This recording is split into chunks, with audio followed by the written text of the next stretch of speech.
Hey YouTube, today I'm going to be reviewing iOS 7 on the iPod Touch 5th generation.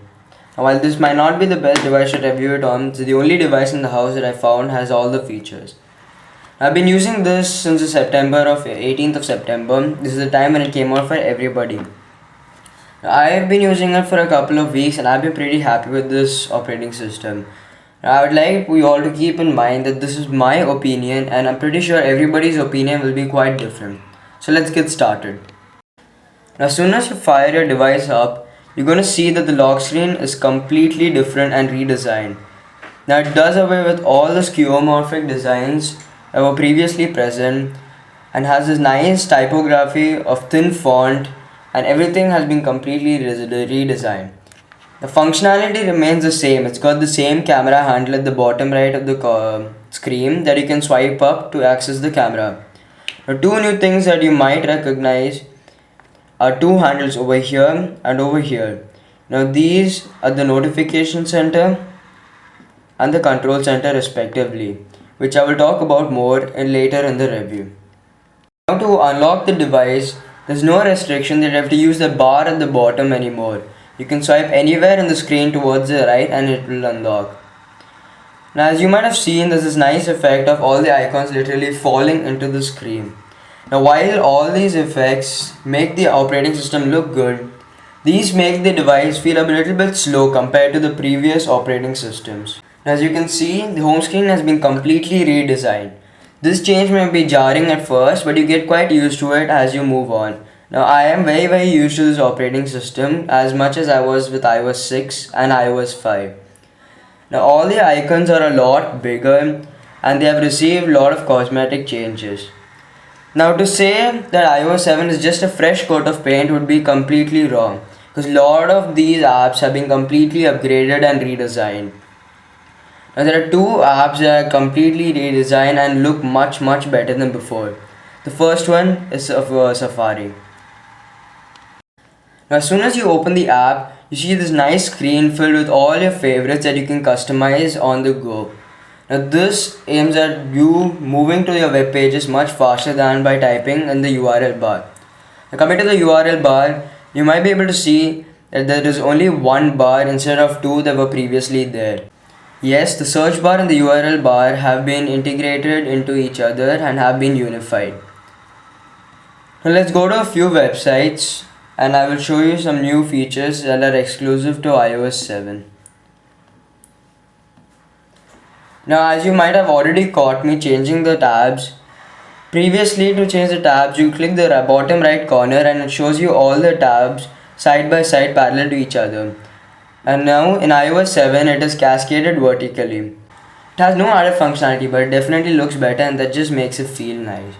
Now another feature present all over the operating system, not present in some of the apps but was there in majority of them, that you can just swipe to go back to the previous page. This is really nice in my opinion. Although sometimes you might have to wait for a while for the web page to refresh and you can only then continue using the website.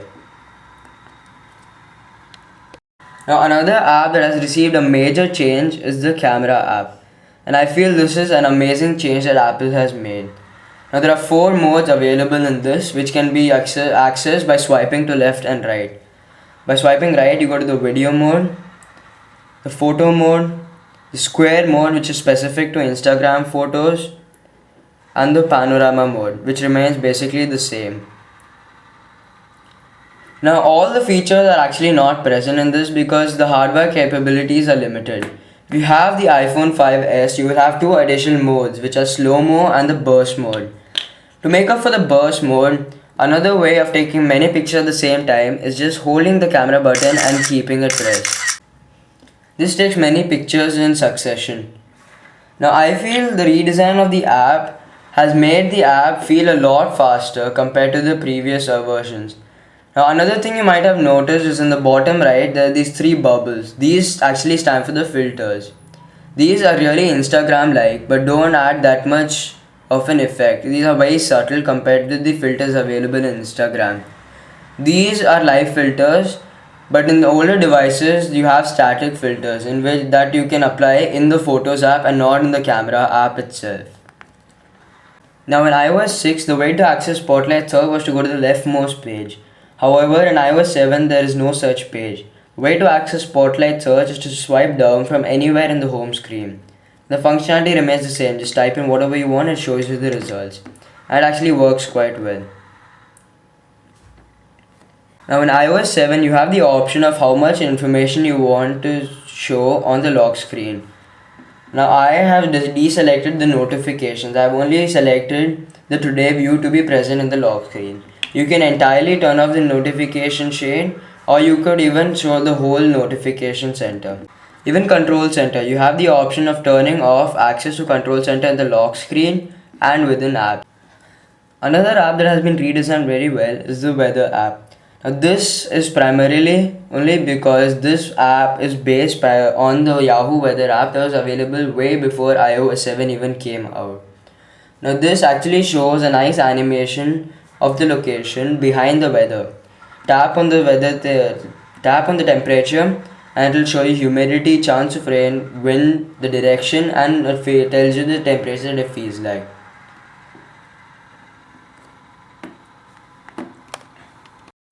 All the other apps have just received cosmetic changes, such as the clock app, which has no new added functionality. It's just the same thing except with a new coat of paint. Even the music app, it looks much better than before, but it's pretty much the same thing. Now instead of cover flow, I don't know what it's called, but I'd like to call it the album wall. It's a new type of thing. It's like a substitute for cover flow, which is actually pretty nice. I like it a lot. So if you tap on an album, it enlarges it and it lists all the songs available in that album. If you play it, starts playing, and this is the new now playing screen. While it's quite nice, I don't see any new functionality or anything present in the new music app. It just looks a lot whole better. Even multitasking has been given a makeover in iOS 7. While previously you had to close all the apps from a small dock over here by pressing the small minus button over there, this process was a bit cumbersome and time taking. Now with iOS 7, you get these nice flashcards along with the icons along in the screen, and this just looks much better than the previous way of switching apps. While this may not give any added functionality, it just definitely looks better. Now while many might say this looks a lot like Windows Phone OS, actually this has been borrowed from Web OS a long time ago. Now to close apps, you just swipe up and these get killed. You can even swipe 2 apps at a time, maybe even 3. So this just makes it feel much better. Now if you can see, there's a small bug over here. So a lot of bugs like these that Apple needs to sort out and hammer down in the future iterations of the operating system. It's still present when actually I've closed the Photos app. Even opening and closing apps has this really nice effect of bursting and being sucked back into its place in the home screen. As with all of the effects, this leaves the iPod Touch feeling a bit slow in comparison with all other previous iOS versions. Even folders in iOS 7 have been given a makeover. While initially you could add only up to 16 apps per folder, now that restriction has been lifted and you can place how many ever apps you want in a folder. Another thing you might notice is Newsstand. It's inside a folder. Yes, you finally have the capability of putting Newsstand inside a folder if you are not an avid user of it. Now another new way of sharing all your pictures and videos etc. is called AirDrop. Now this uses your Wi-Fi and your Bluetooth to share your pictures, videos etc. Now while many people say this does not work quite well, it has worked on every single occasion for me. Speaking of battery life, I didn't see any significant drainage or any differences in the battery life from iOS 6 and iOS 7. So I feel this has been optimized very well and does not impact it even a single bit. I feel anybody with a compatible device should upgrade to iOS 7, especially if you are used to using a lot of apps, since many apps will soon require you to upgrade to iOS 7. Now, iOS 7 runs pretty smoothly on the iPod Touch 5th generation. Though this is only a year old, the internals of this device, which is an A5 processor coupled with 512 megabytes of RAM, is quite old. This was initially shown with the iPhone 4S. Now, initially when you load the operating system onto the iPod Touch, it will be slightly slow and slightly laggy. But give it some time, about an hour or two, and it should be extremely smooth because the hardware takes a little while to get optimized to the operating system. Now, iOS 7 is compatible with the iPod Touch 5th generation, which is the 16 GB and the 32 GB. The iPhone 4 all the way up to the iPhone 5C and the iPhone 5S. And the iPad range, the iPad 2nd generation to the iPad 4th generation, which is the iPad with the Retina display.